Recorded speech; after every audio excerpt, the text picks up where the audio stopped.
in my bedroom during quarantine where I really can't leave the house whatsoever. So we're really just learning Korean at home. Let's go, boys. I was wondering if maybe you'd like to go to the beach and maybe get a coffee after or something, if that's alright.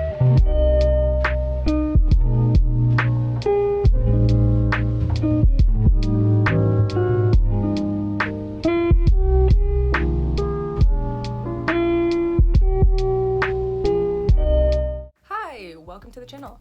So I decided to make a video about how I'm learning Korean. Not how I learned Korean, but how I'm learning Korean because your girl hasn't learned it yet. I am learning Korean the immersion and input way without being in Korea. So I'm going to talk about the techniques I use to immerse myself in Korean while being in my bedroom. Where I got this idea from to learn Korean the way that I have decided to learn Korean. So if you are anyone some way involved in the polyglot or language learning community, you might have heard of the ever so infamous video that I can't remember the title of. It's basically learning a language through inputs. Applying a language to your life or learning from conversation, learning from real life things and not just drilling. And another video that left quite the impression on me was from a guy basically talking about learning or acquiring a language the same way a child would do growing up. His main point is basically not to learn grammar whatsoever, just to learn vocabulary and just to basically get a language partner or be taught the language 100% in that language. Not something I can do because I'm at home during quarantine in my bedroom, no friends, and especially no friends that speak Korean.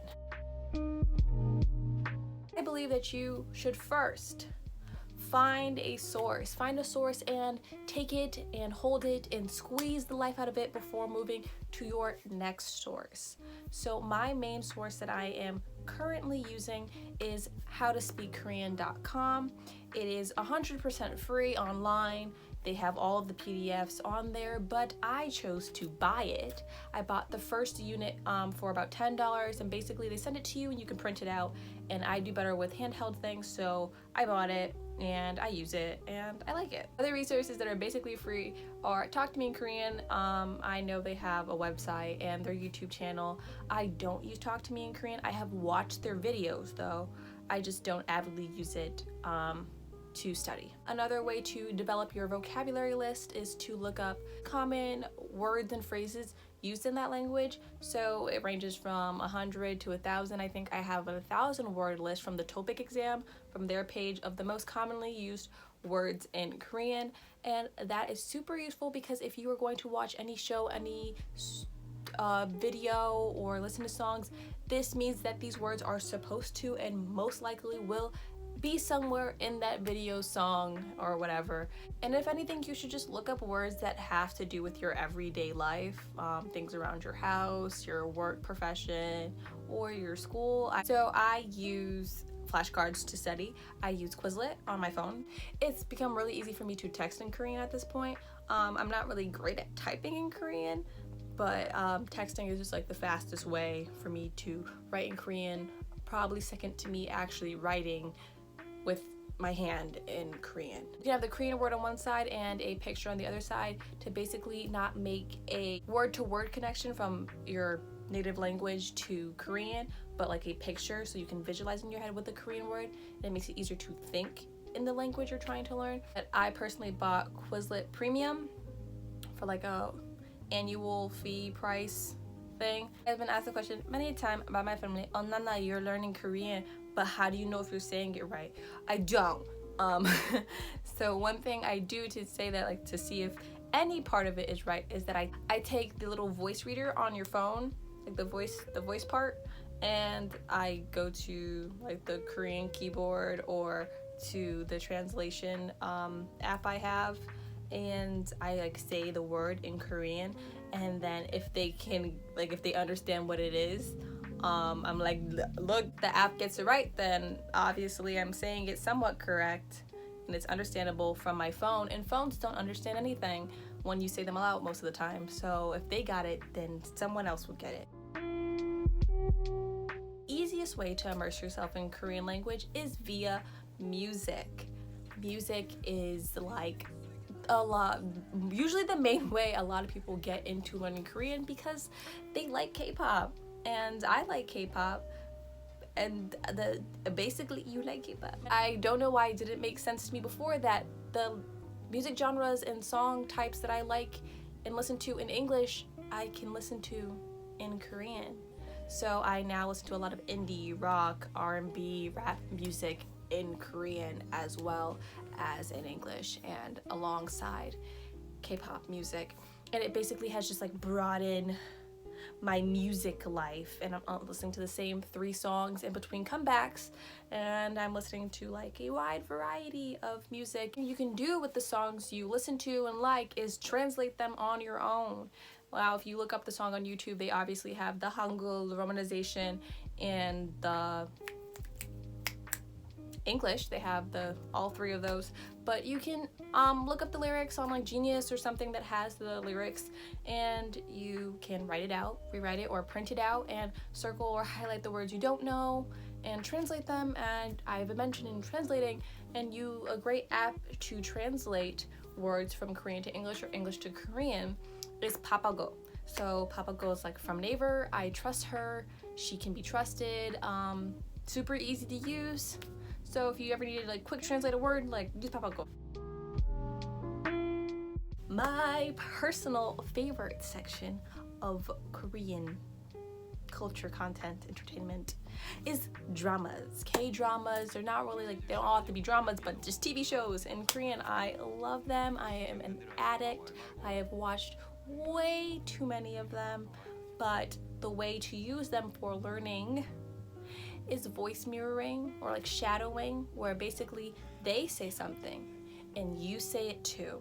It may be weird at first to just be talking to your phone or device while you watch a TV show by yourself, and someone might walk in and think you're a bit weird, a bit strange, but I'm weird already, and I've been doing that for fun. Regardless if it's Korean or not, I legit mimic my shows all the time, so it wasn't a big change for me. But it's just basically to help you understand intonation, inflections, and the accent a bit more for when you speak and listen.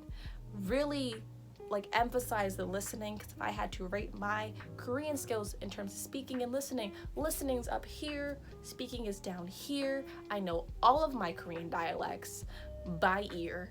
Okay, it's that bad. It just really improves when someone speaks fast, slow, or in an accent in the Korean accent that you probably don't already know.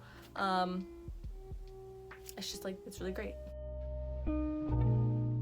Another resource that I've recently started to use or start to doing, watching kids shows. It's super easy to understand because it's made for children. The language is basic. It's basic, but you still don't know those words. So it's not basic for you, but it's lots of repetition because it is for children. So I just did a quick Google search, like, oh, Korean kid shows. And the first one to come up, and one that I've heard of before and like never watched, was Pororo, the little penguin. But I scrolled to number 2, and it was my favorite kids show. My favorite show, period. Peppa Pig.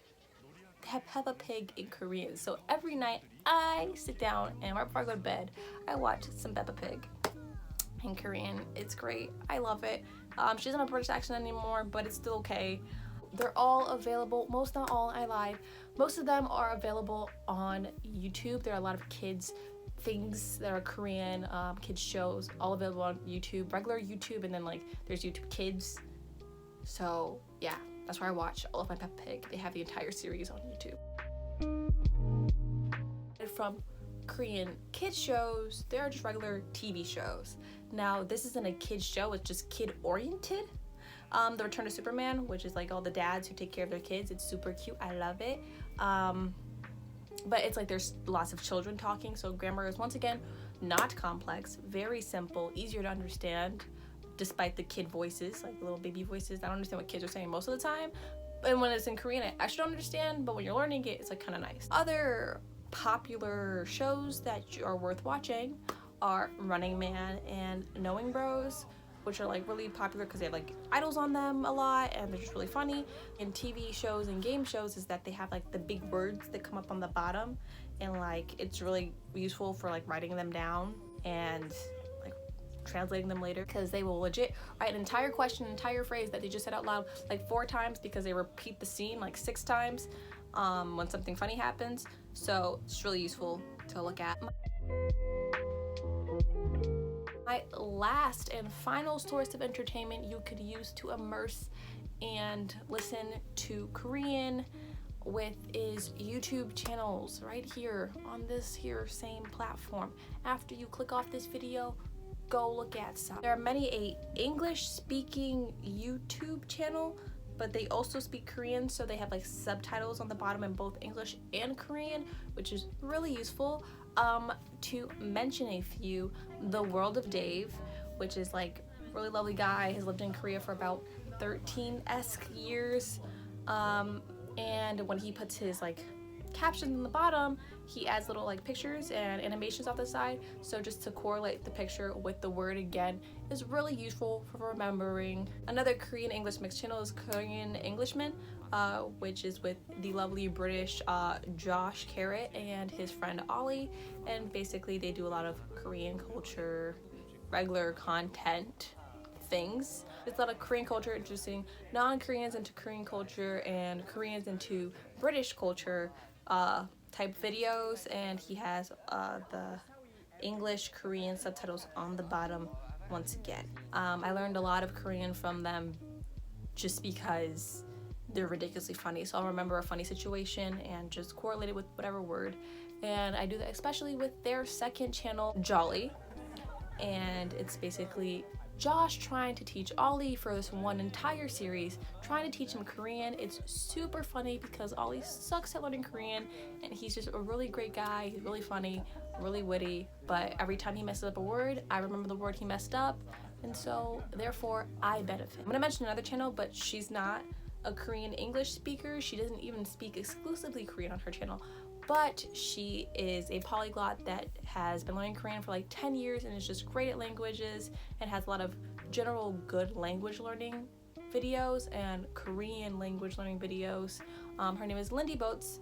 Check her out. Absolutely amazing, wonderfully sweet person with just really informative content that's not super boring. And then YouTube also does me the favor of recommending me regular videos made by Korean content creators.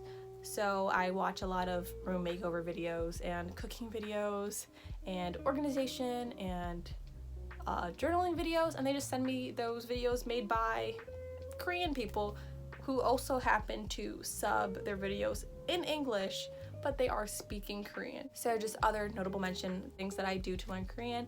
I do have a Korean dedicated journal for just all my blurby things and sentences that I learn in Korean. Another app that I have used but I didn't make a whole section on is HelloTalk.